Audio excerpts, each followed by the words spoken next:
मध्यंतरी नागपूरमध्ये एव्हिएशन इंडस्ट्रीमधील एका कंपनीची घोषणा झाली.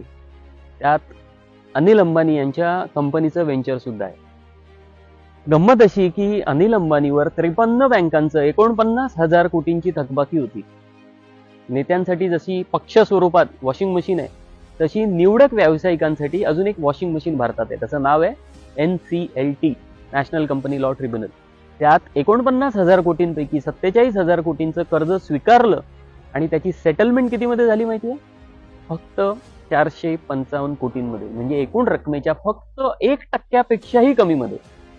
अनिल अंबानीकडे पैसे नाहीत किंवा दिवाळखोर झाले म्हणून कदाचित असेल. पण आता त्याच अनिल अंबानींची कंपनी पुन्हा गुंतवणूक करणार, कर्ज मिळणार, सरकारी कंत्राटे मिळणार. अगदी SBIने त्यांना फ्रॉड म्हणूनही सगळं सुरळीतपणे. तुम्हालाही सुविधा मिळेल का? मिळेल का 99% कर्जावर सूट आणि त्यानंतर पुन्हा कर्ज? तुमच्याकडून थकबाकी असेल तर कशा प्रकारे वसुली होते? तुम्हाला शैक्षणिक कर्ज काय व्याजदराने मिळतं? पण अदानीला मात्र LICने नुकतेच 5,000 कोटीचं कर्ज 7.75% या व्याजदराने दिलंय.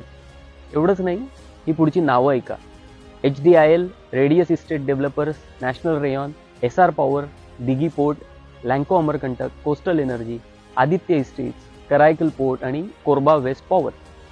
या 10 कंपन्यांचं 62,000 कोटींची थकबाकी होती सरकारी बँकांकडे. सरकारने त्या कर्जाला 16,000 कोटीमध्ये सेटल केलं. आणि या सगळ्या कंपन्या कोणी घेतल्या? अर्थातच राष्ट्रीय उद्योजक अदानीने. जवळपास 75% कमी रकमेत.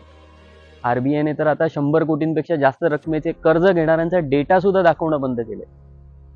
10 वर्षात 16.5 लाख कोटी रुपयांचं कर्ज राईट ऑफ केलंय आणि थकबाकीदारांची नावं समजू नयेत म्हणून जीवापाड प्रयत्न केले जातात. पण तुमचे हप्ते थकले तर? हे आहे सरकार आणि त्यांनी निवडकांच्या फायद्यासाठी बदल केलेली बँकिंग सिस्टम. विचार करा.